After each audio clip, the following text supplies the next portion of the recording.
Well, howdy there, Internet people. It's Bo again.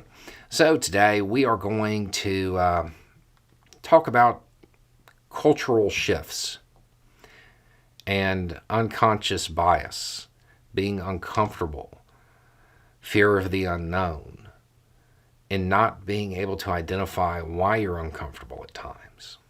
We're going to do this because I got a message, and it's a really long one. In fact, this is probably going to be a really long video. I'm going to read the whole thing because I think it's in good faith, which is a nice change. I'll go ahead and warn you, it doesn't start off good.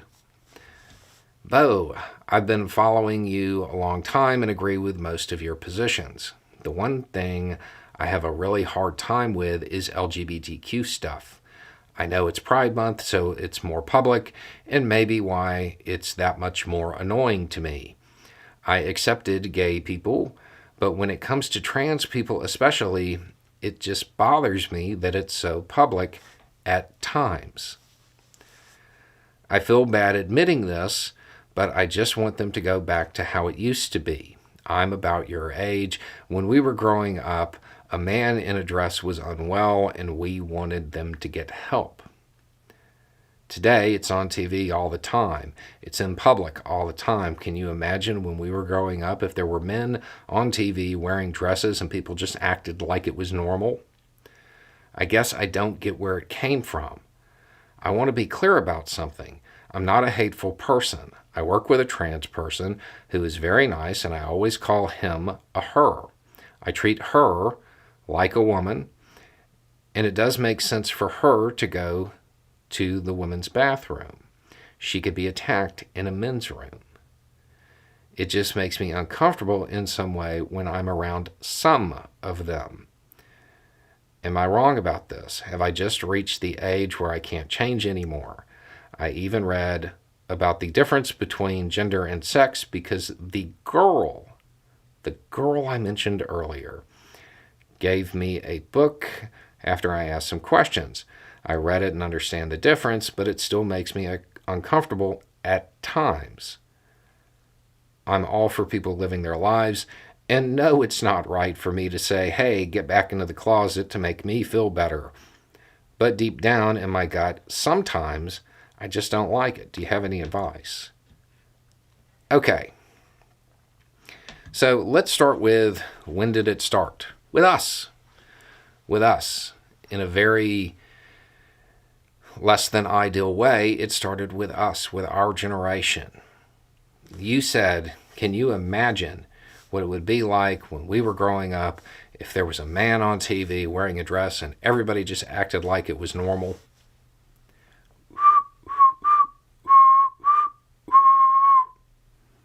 Well, I bet a whole lot of people just whistled the rest of that.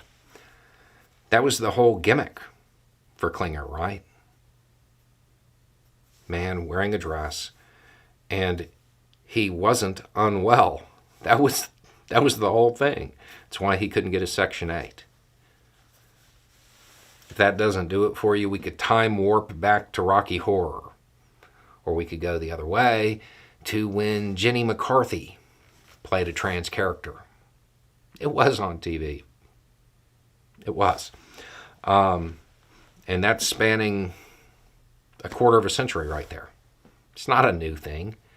It's been around. Now, for people from that community, yes, I understand that those are not good examples. Like, that's not ideal representation in any way, shape, or form. But that's also kind of the point. It started with us as a gimmick.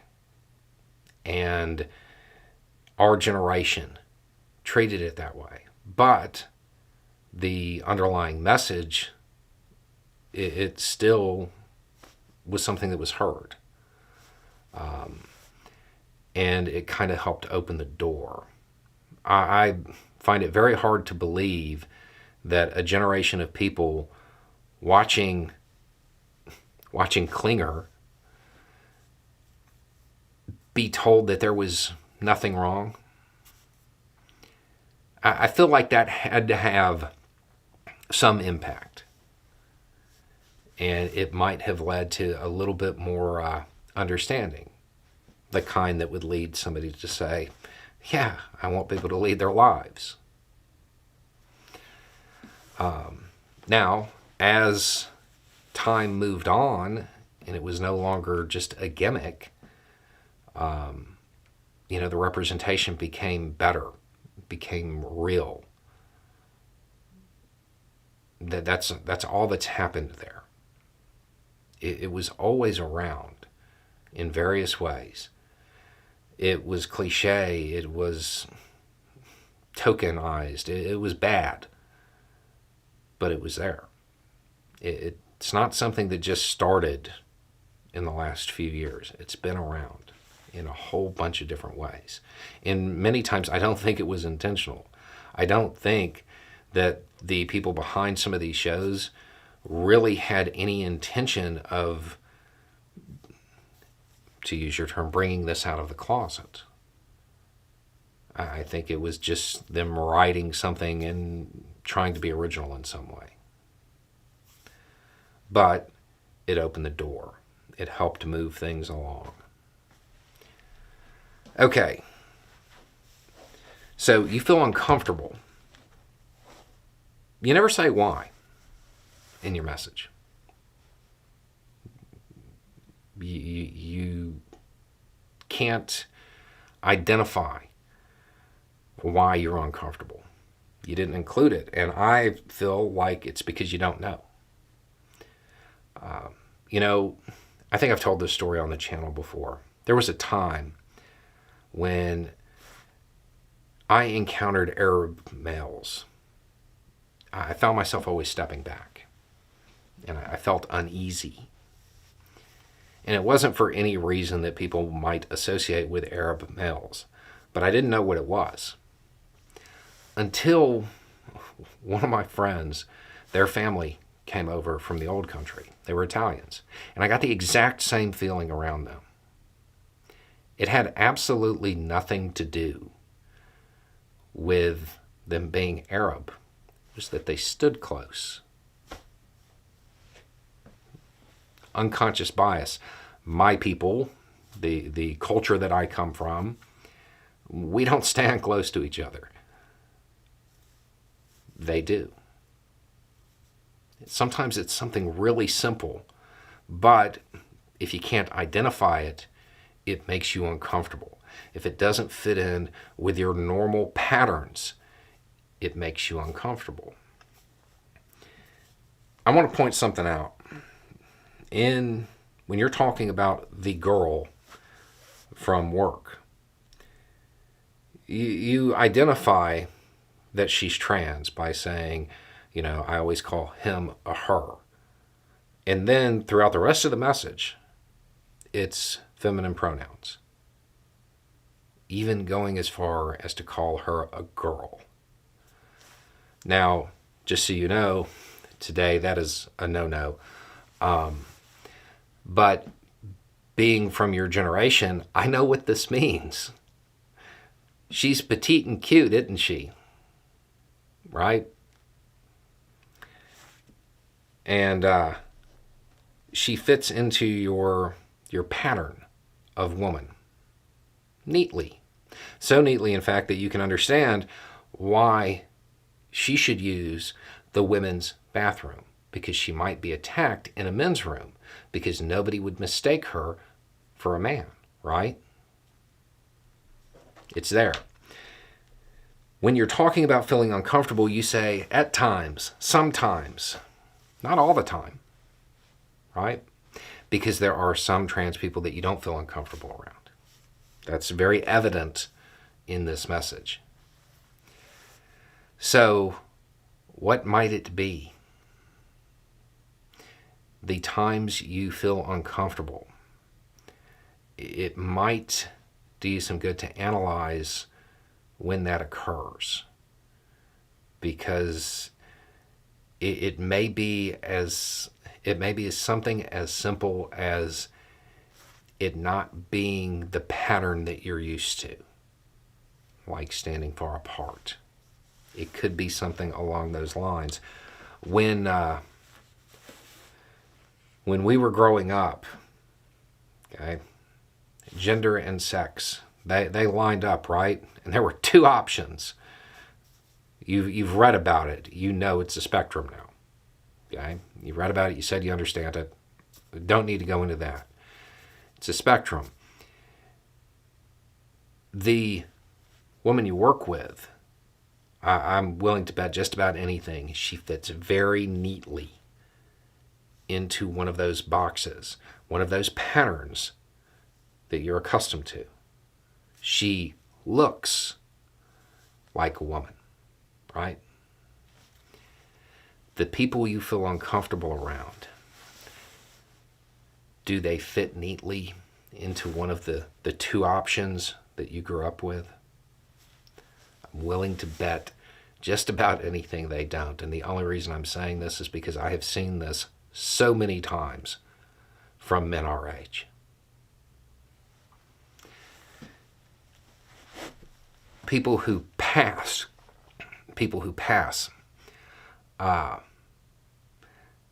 they're accepted.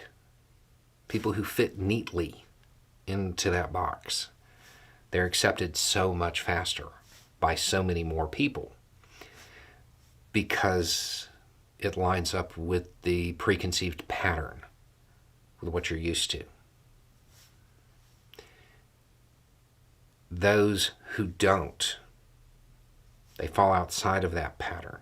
It's something new, it's something unknown, generates discomfort.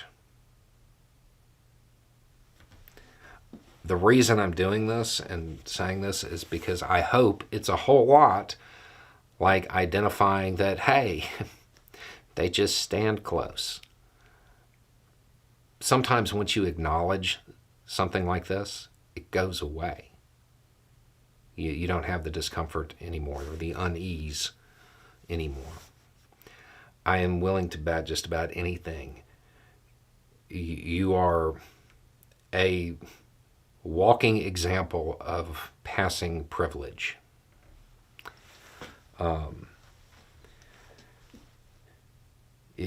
It's not actually uncommon. It's just not something that gets talked about outside of that community very often. Those who don't fit neatly, they have a harder time. Trans people who don't pass and don't fit perfectly and they're very easily identified as trans people, they have a rough time.